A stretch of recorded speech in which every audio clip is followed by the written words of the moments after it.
오늘 본문이 베드로를 소개하고 있습니다.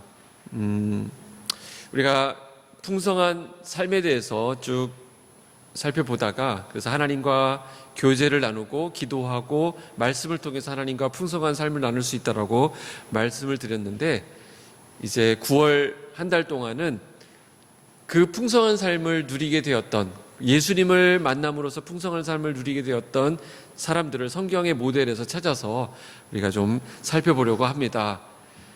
그래서 이 시리즈 제목이 예수만사 시리즈입니다. 예수를 만난 사람들이란 뜻입니다. 예수만사 시리즈.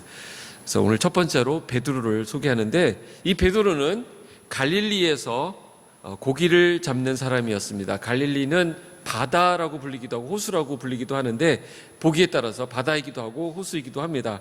그래서 여기서 고기를 잡는 것인데, 평생 바다에서 고기 잡으면서 사는 것을 업으로 삼는 그런 소박한 생을 선택한 사람이 베드로였습니다. 베드로. 우리도 그렇죠. 우리도 평생 장사하기로 결정하고 이렇게 장사를 시작하시는 분도 있고, 평생 공무원을 하기로 결정하신 분들, 평생 선생님을 하기로 결정하신 분들, 평생 주부가 되기로 결정하신 분도 있고, 그래서 그런 삶을 살아가고 있는 것입니다. 주어진 일에 최선을 다하면서 묵묵히 가정의 생계를 책임지면서 살아간 것입니다. 베드로가 그런 사람이었어요. 갈릴리 호수에서 그물을 던지며 성실하게 또 열심히, 그러나 평범하게 자기 일을 하던 사람이었습니다. 그런데 오늘 보니까 베드로가 이날은 이상하게도 밤새도록 그물을 던졌다가 건져 올렸지만 그 그물에는 고기가 한 마리도 잡히지 않게 되었습니다. 하다 보면 어떨 때는 좀 어획량이 적은 경우도 있을 수가 있죠. 장사가 좀 잘 안 될 때도 있습니다. 오늘은 좀 손님이 적네 이렇게 할 때가 있습니다. 그러나 베드로에게 있어서, 베드로는 이 갈릴리 호수에서 잔뼈가 굵은 사람이기 때문에 이렇게까지 한 마리도 안 잡히는 경우는 참 흔치 않은 일이었습니다. 밤새 수고했는데 고기가 안 잡히고 어느덧 해가 떠오르게 되고, 오늘은 안 잡히나 보다, 허탕이다, 그러면서 이제 마음을 비우고 그물 정리해서, 이제 그물을 정리하고 잘 씻어놔야 그 다음날 또 쓸 수 있으니까 그 일을 하고 있었습니다. 하루의 수고를 마치고 마무리하는 그 시점이었습니다. 바로 그때 예수님께서 베드로를 찾아가셨습니다. 자, 이 베드로의 이야기를 보면서 여러분들이 들은 생각이 없으세요? 우리 중에서도 밤새도록 수고했지만 얻는 것이 없었던 지난날을 돌아보시는 분들이 있을 거라고 생각합니다. 난 완전히 실패했어. 난 지금까지 내 인생 헛살았어. 이렇게 생각되는 경우가 있습니다. 그렇게 애한테 투자를 해놨는데, 애한테 마음을 썼는데 그 애가 내 마음을 몰라주고 부모 마음을 아프게 하는 그런 말을 했을 때, 내가 참 쟤를 잘못 키웠구나, 이런 생각이 들 때도 있을 것 같고요. 또 내가 그 부분에 있어서는 최선을 다해서 했다고 하는데 그 부분에서 보람을 느끼지 못하는 경우에 내가 참 인생을 잘 살고 있는 것인가, 헛산 건 아닌가, 이런 생각을 할 때가 있습니다. 밤새도록 수고를 했지만 그 결과가 만족스럽지 못할 때, 그러면서 우리는 그 실패의 원인을 자주 찾아내려고 애를 씁니다. 우리가 베드로를 보면서 왜 실패했을까, 베드로는 왜 그날 밤새도록 허탕을 쳤을까 들여다보면 그 이유를 찾아보기가 겉보기에는 드러나지가 않습니다. 문제가 없어 보입니다. 왜냐하면 우리가 겪게 되는 실패라고 하는 것은 꼭 뭔가를 잘못해서 실패가 우리에게 경험되는 것은 아니기 때문에 그렇습니다.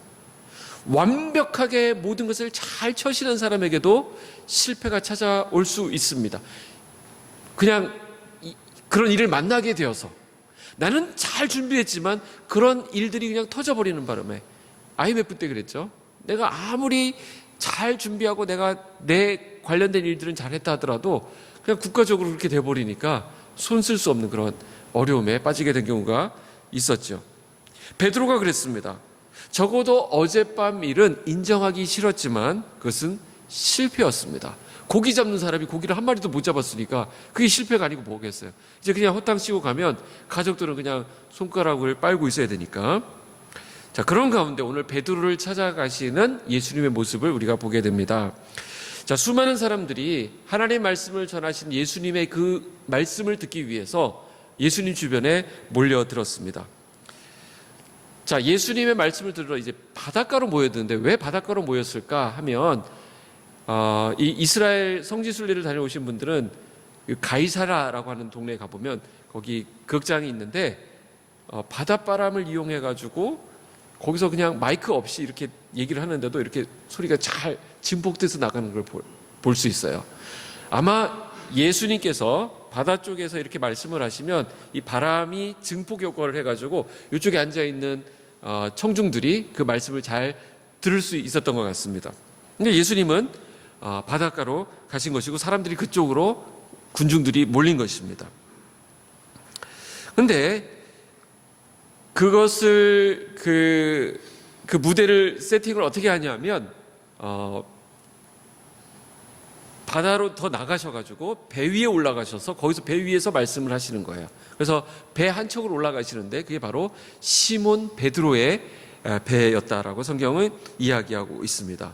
지금 성경이 초점을 맞추고 있는 것은 예수님께서 사람들에게 말씀하시기 위해서 그래서 더 잘 이렇게 음성이 전달되게 하기 위해서 배를 하나 찾아서 거기 올라가셨다가 아니라 성경은 계속해서 이 카메라가 어디를 집중해서 보고 있냐면 예수님이 지금 쭉 가시는데 베드로한테 가시는 것을 우리에게 보여주고 있는 거예요. 만약 음성을 빼고 듣는다 그러면 예수님은 그냥 의도적으로 베드로한테 지금 가고 계시는 거예요. 그러니까 예수님께서 정작 관심을 갖고 있는 것은 이 배가 아니라 베드로였던 것이죠. 거기에 숱하게 몰려있는 사람들이 아니라 이 베드로에게 예수님이 찾아가고 계시는 것을 우리가 알 수 있습니다. 예수님은 베드로를 주목해 보셨어요. 성경은 바로 이 장면을 디테일하게 표현하는데 예수님께서 보셨다 이렇게 얘기합니다. 그리고는 그쪽으로 걸어가셨습니다. 그리고 베드로의 배 위로 올라가셨어요.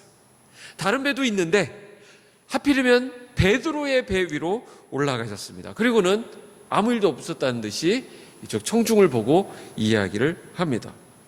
졸지에 이 작은 배 위에 예수님과 베드로 둘만이 남아있게 되는 그런 상황이 연출된 것입니다. 자, 그러면 베드로는 왜 거기에 있었던 것일까? 왜 그는 예수님을 따라서 예수님의 말씀을 듣는 그 무리들 가운데 있지 아니하고 예수님과 거리를 둔 채 혼자 그물을 싣고 있었던 것일까? 이것은 바로 베드로가 가지고 있었던 한 고민 때문에 그랬습니다. 베드로가 지금 다른 복음서하고 연결해서 보면 예수님을 지금 처음 만나는 게 아니거든요. 그리고 예수님에 대한 소문도 들었고 자기의 형제인 안드레가 예수님한테 베드로를 데려가서 소개시켜 준 적이 있습니다. 그래서 그때 장차 개발을 하리라 이런 말씀을 했던 경험도 있고 또 예수님께서 그 베드로의 장모가 열병으로 알아 누워 계시니까 그때 신방을 가셔가지고 베드로 집에 들어가신 적도 있습니다. 그러니까 요한복음에 보면 자 그래서 베드로는 예수님에 대해서 알고 있어서 개인적으로 만난 적도 있는데 예수님을 따르는 무리에 있지 않고 지금 자기의 생업에 그대로 감당하고 있는 거예요. 나중에 보면 베드로는 예수님의 수제자잖아요. 근데 왜 예수님을 따르는 길에 서지 않고 지금은 이렇게 머물러 있는 것일까라는 것입니다. 그것은 간단합니다. 베드로는 자기의 인생을 예수님께 걸 수가 없었던 것이에요. 아직 그런 확신이 들지 않았던 것입니다. 만약 그분이 예수님이라면 내가 알고 있는 그 예수님이 하나님의 아들이라고 한다면 그분이 내 인생의 주인이라고 한다면 베드로는 어떻게 돼요? 그분 앞에서 어떤 반응을 보여야 되는데 그것은 자기의 전체를 다 맡겨야 되는 자기의 인생을 다 걸어야 하는 리스크가 있는 것입니다. 그러나 예수가 그저 그냥 일반 선생님, 좋은 가르침을 주는 보통 선생님이라고 한다면 그렇게까지 자신의 전 인생을 다 걸 필요가 없는 것이죠. 예수라는 분이 대단하고 놀라운 분이라는 것은 알겠지만 그 예수님이라는 분에 대해서 정확하게는 잘 몰랐기 때문에 베드로는 그냥 멀찍이 그냥 예수님을 그냥 이렇게 멀리서 바라보는 정도로 있었던 것입니다. 예수님께서 나중에 보면 깊은 데로 가서 그물을 던져라 라는 말씀을 하실 때 베드로가 뭐라고 예수님을 부르냐면 선생이여 이렇게 얘기를 합니다. 이걸 보면 베드로에게 있어서 예수님은 그저 위대한 선생님, 좋은 선생님 정도로 알고 있었다는 것을 알 수 있죠. 좀 능력이 많으시고 말씀을 잘하시고 좀 우리가 알지 못했던 신비한 이야기를 하시는 분인 건 맞지만 그분은 그냥 나에게 선생님이셨어요. 근데 나중에 가보면 예수님을 제대로 경험하고 나서 베드로가 이 본문 끝에 가서 뭐라고 호칭이 바뀌냐면 선생이라고 부르지 않고 예수님을 주여, 주라고 부르는 것을 볼 수 있습니다. 자기 인생을 책임질 절대적인 주인으로 예수님에 대한 인식이 확 바뀌는 사건이 오늘 일어나게 된 것입니다. 그렇지만 아직까지 베드로는 예수님을 향해서 전적으로 자기의 인생을 맡길 그런 신뢰를 보이지 않습니다. 오늘 우리도 마찬가지인 것 같아요. 저와 여러분도 예수님에 대해서 아십니까? 라고 물어보면 예수님에 대해서 안다, 들어본 적이 있다 이렇게 얘기를 합니다. 그건 그냥 예수님에 대해서 아는 것이죠. 그래서 그냥 그 상태로 머물러 있게 되는 것입니다. 예수님에 대해서 내가 어느 정도 압니다. 그 정도로 머물러 있는 것입니다. 그러나 그분이 온 우주의 주인이 되신 하나님의 아들이시고 내 인생을 책임지시는 내 인생의 주인이 되신다는 사실을 우리가 고백하지 못하는 경우가 있습니다. 내 인생의 진정한 주인이라는 사실을 고백하게 되지 않으면 어떤 결과가 벌어지느냐? 주님과 내가 적절한 거리를 유지한 채 주님이 계시고 주님이 나를 사랑하시고 주님이 나를 위해서 어떤 일을 하셨다는 걸 알겠지만 그것이 나에게 결정적인 역할을 하지 않는 거예요. 그래서 그냥 그 상태로 있는 것입니다. 내 인생이 그분 때문에 좌지우지되고 내 진로가 그분으로 인해서 왔다 갔다 하는 것은 베드로 입장에서는 차마 받아들일 수 없는 부분이었습니다. 그래서 베드로는 차마 거기까지 나가지 못한 것이죠. 우리도 예수를 제대로 믿게 되면 언젠가는 이 부분 앞에, 이 문제 앞에 맞닥뜨리게 되어 있습니다. 왜냐하면 우리가 믿는 예수님은 우리의 인생 전체를 요구하시는 분이시기 때문에 그렇습니다. 예수님은 우리가 그냥 도덕적인 차원에서, 윤리적인 차원에서, 사회 정의적인 차원에서의 수준을 요구하는 것이 아니라 우리의 인생 전부를, 우리의 삶 전체를 요구하시는 우리의 주인, 우리의 왕이 되시는 분이시기 때문에 그렇습니다. 일부를 내놔라 하는 것이 아니라 너 인생 전체를 내놔라 말씀하시는 거예요. 나를 믿고 나를 의지하고 나를 따르면 내 인생은 바뀌게 될 것이다 말씀하시는 거예요. 그래서 우리가 주일을 지키는 것도 그런 개념입니다. 사실은 모든 날이 다 주님의 날이거든요. 주님이 우리에게 허락하셔서 우리가 누리고 있는 것인데, 우리 특별히 주일날, 이게 주일 예배로 드리게 되는 것은 이 주일을 구별해서 하나님 앞에 드림으로써 이 날이 주님의 날인 것처럼 나머지 날도 이 날과 같은 고백으로 주님을 섬기며 살겠습니다, 주님의 뜻대로 살겠습니다라는 고백을 이 예배를 통해서 하나님 앞에 확인하고 하나님 앞에 고백하는 것입니다. 물질 사용하는 것도 마찬가지예요. 우리가 헌금을 드릴 때 이 헌금 하나님 거 요거 떼드릴까 나머지는 터치하지 마시고 내가 알아서 할 테니까, 내가 밥을 사 먹든 영화를 보든 뭐 옷을 사 입든 상관하지 마십시오가 아니라 하나님 앞에 모든 것이 다 하나님이 주신 것인데 이 일부를 하나님 앞에 헌금으로 드리니 나머지도 하나님의 뜻대로, 하나님이 나에게 잠깐 맡겨주신 것이니까 하나님의 뜻대로, 하나님 기뻐하시는 방법대로 이 물질을 사용하겠습니다라는 고백이 이 헌금 가운데 있는 것입니다. 예수님이 누구신지 정확하게 알기 전에는 전 베드로가 이해가 돼요. 잘 모르고서는 선뜻 나설 수가 없는 거예요. 베드로는 지금 자신이 없는 것입니다. 그분이 자기를 책임질 내 인생의 주인이라는 확신을 할 수 없었기 때문에 그냥 그런 상태로 있었던 것입니다. 예수님을 이미 만나본 베드로였기 때문에 이 고민이 깊었던 것 같아요. 성경에 자세히 나와 있지는 않지만 아마 베드로는 밤새도록 고기를 잡으면서 이 고민을 했던 것 같아요. 예수님이라는 분은 어떤 분일까? 만약 그분이 하나님의 아들이고 내 인생의 주인이라면 나는 그분에게 모든 것을 걸고 그분을 따라야만 하는데 난 아직까지 그런 확신이 서지 않는다. 어쩌면 밤새 고기를 잡지 못한 것은 이거 고민하느라 정신이 이쪽에 팔려 있어서 그랬을지도 모를 거라는 저는 생각을 합니다. 그분이 좋은 것은 알지만, 예수가 위대하고 훌륭한 분이라는 걸 알지만, 비범하다는 걸 알겠지만, 내 모든 것을 다 걸고 따르기에는 아직 확신이 서지 않는다라는 것입니다. 그러니까 고기가 안 잡히는 것이죠. 바로 그 무렵 예수님께서 이 베드로를 찾아오신 것입니다. 자, 예수님은 베드로의 이런 상황을 다 알고 계셨겠죠? 그래서 예수님께서 베드로에게 다가오신 것입니다. 여러 배가 있지만 베드로의 배로 다가오셔서, 내가 이 배에 올라타서 사람들에게 말씀을 전하려고 한다. 좀 빌려줄 수 있겠냐? 이렇게 된 것입니다. 베드로는 그렇게 하시라고 예수님께 내어드렸습니다.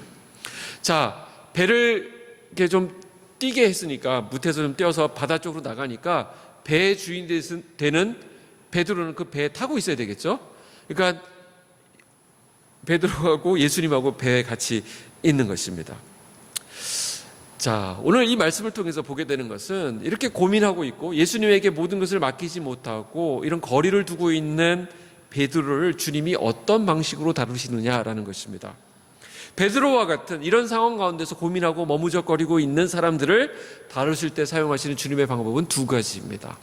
오늘 그 두 가지를 살펴보려고 하는데, 첫 번째는 말씀을 듣게 하시는 거예요. 두 번째는 하나님의 영광 가운데로 인도하셔서 하나님의 영광을 보여주신다는 것입니다. 그 첫 번째가 말씀을 듣게 하신다라는 것인데, 아까도 말씀드렸듯이 베드로와 예수님은 배에 올라타셔서 좀 이렇게 바다 쪽으로 좀 나가셨어요. 그래야 이제 사람들을 이렇게 바라보시면서 말씀을 전할 수 있으니까. 그리고 베드로가 바로 곁에 있는 것입니다. 지금 저쪽 멀리 있는 사람들을 향해서 말씀을 하고 계시지만, 예수님의 말씀을 가장 크게 똑바로 듣는 사람은 누구일까요? 베드로입니다. 베드로가 옆에서 자기는 아무 일도 없다는 듯이 그물을 씻고 있지만 예수님 말씀을 옆에서 바로 듣는 거예요.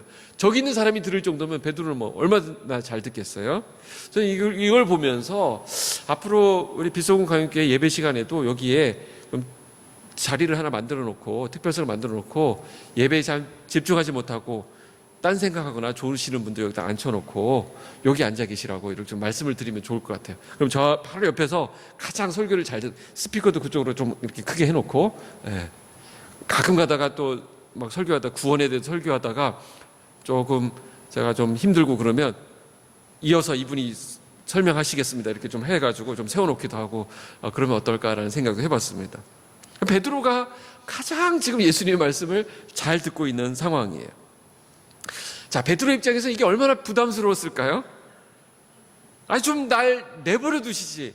이렇게까지 오셔가지고, 안 그래도 내가 그거 고민하고 있었는데 예수님 오셔가지고 내 옆에서, 그냥 예수님 옆에서 지금 독대를 하고 있는 것입니다. 그냥 사람들 틈에 섞여서 적당히 좀 묻어가려고 했는데, 이렇게 사람이 많은데 굳이 나를 찾아오실 건 또 뭐냐? 참 어색하고 거북한 만남입니다. 안 그래도 지난밤에 고기가 안 잡혀가지고 기분이 안 좋은데 예수님 지금 와서 나를 혼란스럽게 하시는 것입니다. 자, 이렇게 베드로를 옆에 앉혀놓고 말씀을 듣게 하시는 것은 우리 주님의 의도라는 거 아시겠죠? 거기에 있는 배들 중에 유독 베드로의 배에 집중해서 올라오신 것은 거기에 주님의 뜻이 있었기 때문에 그렇습니다. 이것은 주님의 방법이에요. 왜냐하면 나중에 보면, 좀 뒤에 보면 이 말씀을 들은 후에 베드로의 태도가 완전 바뀌게 되기 때문에 그렇습니다. 오늘 주일날 선포되는 이 설교도 마찬가지. 제가 우리 성도님들을 전체를 놓고 설교하는 것 같지만 여러분 한 사람 한 사람 어떻습니까? 이 주일날 강단을 통해서 선포되는 말씀을 나 개인에게, 각 사람에게 주시는 하나님의 말씀으로 받는 것입니다. 주일날을. 우리 가운데 베드로와 같은 고백을 하시는 분들이 꽤 많아요. 예수님께서 내 인생에 개입하시지만 그분을 나의 주로, 나의 인생의 주인으로 인정하지 못하는 분들이 있는 것입니다. 그렇기 때문에 그런 우리들을 다루시는 하나님의 방법은 어제나 오늘이나 똑같습니다. 우리를 찾아오시는 거예요. 그리고는 말씀을 듣게 하십니다. 5년, 10년, 20년 예수를 믿고 있지만 확실하게 예수님을 나의 주인으로 고백하지 못하고 있는 사람들에게 주님이 억지로라도 이렇게 잡아다 놓고 말씀을 듣게 하신다면 여기 하나님의 간섭하심이 있는 거예요. 오늘 사실 주일날 오는 게 아닌데 어떻게 하다가 또 몸이 또 끌려가지고 몸이 반응을 해. 그래 주일날. 그래서 여기 오셨다고 한다면 그건 주님이 여러분들을 이 자리에 앉혀놓으신 거예요. 말씀을 집중적으로 들을 수 있는 기회를 주신 것 하나님의 은혜입니다. 어떤 분은 가족에 이끌려서 엄마 손에 이끌려서 아내 손에 이끌려서 오시는 분이 있는데 하나님의 간섭하심이 있었다라고 믿으시길 바랍니다. 어떤 분은 참 안 좋은 방법인데 막 누가 교회 안 가면 어떻게 하겠다고 막 이렇게 거의 협박 같은 비슷하게 해가지고 왔다가 주님을 만난 분들이 있어요. 성탄절날 교회 가면 빵 준다 그래서 오신 분도 있고 부활절날 계란 준다 그래서 오신 분도 있고 하나님이 이끄시는 방법은 참 다양합니다. 다양하지만 오셔서 하나님의 말씀을 듣게 된다면 여러분 안에 하나님의 은혜가 스며들어가기 시작한 것입니다. 여기 보면 말씀을 마치시고라고 했습니다. 4절 한번 보세요. 4절에 말씀을 마치시고 시몬에게 이르시되 깊은 데로 가서 그물을 내려 고기를 잡으라.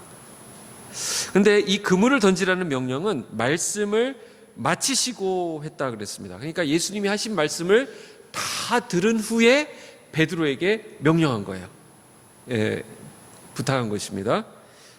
자, 우리는 이 말씀에 대한 거부감이 없죠. 우리는 고기 잡이를 안 해봤으니까 깊은 데 가서 고기 던지면 되나 보다, 그물 던지면 되나 보다 이렇게 생각하지만 이것은 이 고기를 잡는 이 업을 하는 사람들 입장에서는 이게 상식적으로 이해가 안 되는 부분이라고 합니다. 왜 그러냐면 여기 세 가지 이유가 있다고 하는데 첫 번째, 깊은 곳에는 그물을 던지지 않는 법이래요. 그물은 얕은 곳, 여러분들 낚시 좋아하시는 분 있는지 모르겠는데 하여튼 연안에다가 그물을 쳐서 잡는 거랍니다. 두 번째로 고기는 밤에 잡는 거라는 거죠. 그걸 잘 아는 베드로이기 때문에 어제 밤새도록 고기를 잡으려 했던 것이고 못 잡으니까 더 잡는 것이 아니라 이제 해 뜨니까 이제 차라리 이때는 그물을 씻고 좀 쉬었다가 다음 밤에 오는 것이 낫겠다 생각했던 것입니다. 그런데 깊은 곳에 그리고 지금 낮인데 지금 사람들 말씀 듣고 들으러 나와 있는 때니까 낮이잖아요. 지금 던지라고 하는 것입니다. 마지막 세 번째, 예수님은 고기잡이의 전문가가 아니라는 것입니다. 어부가 아니죠. 굳이 예수님의 직업을 따진다면 예수님의 직업이 뭔지 아세요? 그렇죠. 목수입니다. 목수. 근데 목수도 지금은 그걸 털고 이제 사역을 시작하셨으니까 현직 목수가 아니라 전직 목수였습니다. 전직 목수가 현직 어부에게 이래라 저래라 하는 거예요. 그러니까 이게 앞뒤가 안 맞는 말이죠. 베드로가 어떤 사람이에요? 고기잡이로 평생 먹고 살았던 사람이니까 이거 전문가 아닙니까? 전문가. 근데 그 베드로 보고 목수 출신이 그물을 어디다 던져라 하는 것은 이게 용납하기가 어려운 얘기라는 것입니다. 그런데 이 명령을 베드로가 받아들입니다. 이게 놀라운 거예요. 5절 한번 보시죠. 시몬이 대답하여 이르되 선생님 우리들이 밤이 새도록 수고하였으되 잡은 것이 없지만은 말씀에 의지하여 내가 그물을 내리리이다 하고 그랬습니다. 말씀에 의지하여 그랬는데 여러분들 한번 성경을 묵상하실 때 한번 잘 보세요. 이 말씀에 의지하여라는 말은 예수님이 어떤 말씀을 의지했다는 말일까요? 깊은 데로 가서 그물을 던져라라는 이 말씀일까요? 아니면 베드로가 들었던 예수님의 그 앞에 있는 말씀을 얘기하는 걸까요? 다 연관이 있겠지만 더 중요한 방점은 어디에 있냐면 앞에 들었던 말씀. 왜냐하면 4절에서 말씀을 마치시고 그랬는데 이 말씀이 강조되고 있는 이 말씀은 베드로가 청중들과 함께 예수님이 들려주셨던 하나님 나라에 대한 말씀을 듣고 그 말씀이 마치신 후에 하신 명령이기 때문에 베드로는 예수님을 통해서 예수님의 그 말씀을 통해서 예수님의 하나님의 아들 되심을 예수님의 그 권능을 그 말씀을 통해서 느꼈다는 것입니다. 결국 우리의 신앙생활은 신앙은 어디서부터 출발하느냐? 말씀을 듣는 것부터 시작합니다. 말씀이 내 안에 들어오면 그 말씀을 통해서 우리는 하나님을 만날 수 있는 것입니다. 이 말씀이 없는 상태에서 들어오는 것은 잠깐은 조금 뭐가 있는 것 같지만 막 그냥 어떤 집회에 가가지고 막 찬양이 말로 막 뭔가 있는 그 분위기에서 들어온 것은 잠깐 있다가 또 그런 분위기가 안 잡히면 사그러들 가능성이 커요. 그러나 내가 조용히 말씀을 묵상 가운데 또 설교를 듣는 가운데 들어오는 그 말씀이 나를 주장하기 시작하면 그 말씀은 우리를 강하게 붙듭니다. 우리 하나님을 만나는 것이죠. 지금 베드로가 분명 달라져 있습니다. 이건 놀라운 변화예요. 객관적으로도 말도 안 되는, 아까 설명했던 세 가지 말도 안 되는 그 명령 앞에 베드로는 순종하고 있습니다. 어째서일까요? 말씀을 들은 결과입니다. 말씀을 들으면서 베드로에게 아주 신락 같은 믿음이 생긴 것입니다. 예수님 그 말씀에다가 자기 인생을 던져보고 싶은 충동이 생겼습니다. 이 말씀이 중요하다는 것이죠. 그래서 예수님은 베드로에게 말씀으로 다가가셨어요. 두 번째, 이런 베드로를 다루시는 하나님의 방식 두 번째는 뭐라 그랬죠? 그분의 영광을 드러내시는 것입니다. 그분의 영광을 드러내시는 거예요. 주님은 결정적인 영광을 보여주셨어요. 말씀을 듣게 하는 데서 끝내는 것이 아니라 결국 베드로를 그분의 영광 안으로 데려가셨습니다. 6절부터 8절에 보시면 그렇게 하니 고기를 잡은 것이 심히 많아 그물이 찢어지는지라 이에 다른 배에 있는 동물들에게 손짓하여 와서 도와달라 하니 그들이 와서 두 배의 채움에 잠기게 되었더라. 시몬 베드로가 이를 보고 예수의 무릎 아래에 엎드려 이르되 주여 나를 떠나소서 나는 죄인이로소이다 하니 고기가 한 배에 가득 찬 정도가 아니라 두 배에 가득, 그것도 배가 너무 무거워가지고 잠길 정도로 고기를 많이 잡았다라고 이야기합니다. 중요한 것은 베드로의 반응이에요. 여러분들 8절 다시 한번 읽어주실래요? 8절 시작.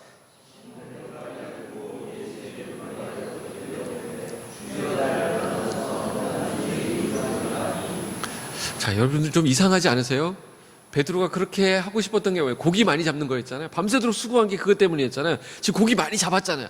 그 두 배 가득 차고 막 배가 잠길 정도로 잡았는데 그러면 어떻게 해야 됩니까? 막 껑충껑충 뛰면서 너무너무 좋아하면서 이야 됐다 막 이렇게 소리 지르고 막 그래야 될 텐데 베드로가 어떤 반응을 보입니까?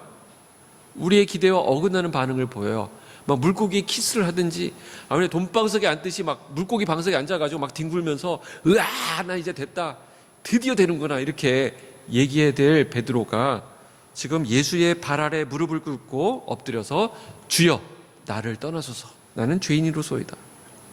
이건 이해하기가 어려운 대목입니다. 아니 고기를 많이 잡는 것과 내가 죄인이라는 것과 무슨 연결이 되죠? 이게 무슨 연결이 될까요? 여러분 베드로의 평생 소원이 무엇입니까? 이 갈릴리 호수에서 한번 내 인생 한번 멋지게 가져가 보는 것입니다. 예. 갈릴리 바다를 호령하면서 여기서 고기를 제일 잘 잡는, 그래서 이것으로 우리 가문을 일구는 그것이 자기의 꿈이었어요. 근데 그 자리에서 드디어 그 가능성을 오늘 확인한 것입니다. 아, 고기가 이렇게 잡히는구나. 이렇게만 터져준다면, 이렇게만 나와준다면 내 인생은 쭉쭉쭉쭉 치고 나갈 수 있을 것이다. 이렇게 생각하는 그 성공을 경험한 현장에서 베드로는 오히려 와르르 무너지고 있습니다. 기뻐 뛰는 것이 아니라 오히려 무릎을 꿇고 벌벌벌벌 떨고 있습니다. 베드로가 너무 두려워하니까 10절 보세요. 예수님은 무서워하지 말라 이렇게 얘기합니다. 이해할 수 없는 사건이라는 것이죠. 이해가 안 됩니다. 그래서 이 물고기 사건, 이 베드로를 만난 사건은 여기에 주님의 메시지가 담겨 있습니다. 주님은 이 사건을 통해서 어떤 메시지를, 무언의 메시지를 베드로에게 들려주고 있습니다. 베드로가 큰 만선을 경험한 후에 나는 죄인으로서이다 하면서 무릎을 꿇게 된 것은 그때 예수님께서 무언의 메시지를 이렇게 던지신 것이죠. 베드로야, 나는 단지 너의 선생이 아니라는 것이죠. 그저 도덕적인 윤리적인 선생이 아니라 나는 너의 인생의 주인이면서 너의 창조주다. 그래서 나는 너의 인생을 책임지기 위해서, 너의 인생을 제대로 이끌기 위해서 지금 네 앞에 이 자리에 있는 것이다 라는 말씀을 이 물고기 사건을 통해서 베드로에게 말씀하고 있는 것입니다. 지금 베드로는 어마어마한 하나님의 임재 앞에 서 있는 것이에요. 분명 베드로가 어제 확인했을 땐 그 안에 고기가 없었어요. 그 바다에 고기가 없었어요. 온 바다를 다 뒤집어 보았지만, 헤매 보았지만 거기에는 고기가 없었습니다. 그건 자기가 직접 확인한 거예요. 거기서 잔뼈가 굵은 베드로가 찾아봤을 때 거기 오늘은 고기가 없는 것이었습니다. 그럼 베드로가 보장할 수 있는 부분이었어요. 그런데 우리 주님이 어떤 주님이었는가? 우리 주님은 물고기를 다스리고 계셨던 거예요. 보이지 않는 통치권, 그분의 그 권세로 이 갈릴리 바다를 다스리고 계셨고, 베드로를 다스리시고 그의 인생을 주관하시고, 아니 온 우주를 통치하시는 그 주인이 되시는 분이 지금 베드로 앞에 서 있는 것입니다. 고기 잡는 좀 더 발전된 기술, 좀 더 획기적인 노하우, 이 정도로는 이런 결과가 나올 수가 없는 거예요. 이것을 베드로는 너무너무 잘 알고 있었어요. 이게 내 힘으로 되는 게 아니구나. 이건 내가 노력한다고 되는 게 아니라, 이건 어찌 된 일인가. 이건 기술이 아니라, 이건 행운이 아니라 예수님의 권세였습니다. 그 기적 앞에서, 그 주님의 신성 앞에서 베드로는 벌벌벌벌 떨고 있는 거예요. 이게 바로 하나님을 제대로 만난 우리 인간이 하나님 앞에 취하는 태도입니다. 와, 대박이다. 이제부터는 됐다. 내 인생 이제는 이대로 가면 되겠다 하는 것은 하나님 없이 사는 사람들이 하는 것이고, 하나님을 제대로 만난 사람은 왜 나에게 이런 일이 일어났을까를 생각하면서 하나님 앞에 엎드리게 된다는 것입니다. 두려워 떠는 것은 당연한 것이죠. 내 인생의 주인 앞에서 내가 주인 행사하면서 내 경험, 내 지식, 내 계획이 늘 나를 주장하고 있었던 거예요. 그러나 하나님의 신성, 이 초자연적인 하나님의 권능을 경험하고 나서부터 베드로는 무너질 수밖에 없었던 것이죠. 자기의 죄인됨을 본 것입니다. 베드로에게 있어서 베드로가 발견한 죄인됨은 무엇일까요? 나는 죄인으로서 됐는데 베드로는 어떤 죄를 지었나요? 예수님 없이 살아온 인생이 죄라는 것을 깨닫게 된 것입니다. 자기가 주인이 되어서 하나님을 무시하면서 살았던 것입니다. 내 인생에, 우리 인생의 주인이 계시는데 그분을 그냥 제껴두고 내가 주인인 채 행세한 것이, 그것이 큰 죄라는 것을 베드로가 그 하나님, 그 인생의 주인이 되신 하나님을 만나고 나서 깨닫게 된 것입니다. 저와 여러분에게 예수님은 어떤 분이십니까? 우리의 선생이십니까? 아니면 주인이십니까? 내 인생을 조금 코치해 주시고, 내가 좀 아쉬울 때 나타나서 요술램프의 지니처럼 나타나서 좀 그거 내 필요한 거 채워주는 그런 분으로 예수님이 계십니까? 아니면 그분은 내 인생의 전체를 주관하시는 주인으로 계십니까? 그분이 우리의 주인이시라면 우리는 그분의 종이 되는 것이죠. 내가 그리스도와 함께 십자가에 못 박혔나니 이제는 내가 사는 것이 아니요 내 안에 그리스도께서 사는 것이라. 이제 내가 육체 가운데 사는 것은 나를 사랑하사 자기 몸을 버리신 하나님의 아들을 믿는 믿음 안에서 사는 것이다 말씀하고 있죠. 이제는 내가 사는 게 아니야, 내 안에 계신 주님이 사는 것입니다. 그래서 그분이 내 인생을 거두어 가시는 거예요. 내 인생을 내가 그분께 맡기는 것입니다. 그렇기 때문에 이제는 내가 그분에게 속했기 때문에 망해도 그분이 망하는 것이고 흥해도 그분이 흥하는 것입니다. 왜냐하면 그분은 우리의 주인이 되시기 때문에. 이게 내 거라면 내가 막 아둥바둥하면서 이거 어떻게 하지 하면서 막 살피지만, 이게 그분 것이라면 우리가 거기에 자유함이 있는 것이죠. 예. 우리가 우리 자녀들 바라보면서 이 자녀 이거 내 겁니다 할 때는 어떻습니까? 그냥 어떻게 될까 봐 막 노심초사해야 되잖아요. 근데 이거 빨리 우리가 믿음 안에서 이거 주님 겁니다 하면 거기서 좀 자유함이 있어요. 엄청난 자유함이 있죠. 내 몸도 마찬가지, 내 인생도 마찬가지, 내가 모아놓은 돈도, 내 노후도 마찬가지, 내 노후도 주님 것입니다라고 빨리 여러분 주님께 맡겨드리세요. 그럼 여러분들이 이 자유함을 누릴 수 있습니다. 망해도 그분이 망한다니까요. 그러나 그분이 망하지 않는 것은 그분은 선하심과 인자하심으로 인도하시는 분이 바로 우리의 주인 되신 하나님이시기 때문에 그렇습니다. 그분은 나의 창조자, 나의 구원자, 내 인생의 주인이 되십니다. 오늘 주저하고 있었던, 그래서 하나님 주님으로부터 거리를 두고 있었던 베드로, 선뜻 나서지 못하고 있던 베드로에게 우리 주님은 찾아가셔서 말씀을 들려주셨습니다. 그리고 하나님의 영광을 그에게 보여주셨어요. 영광 가운데로 인도하셨어요. 그리고 그의 인생의 방향을 잡아주셨습니다.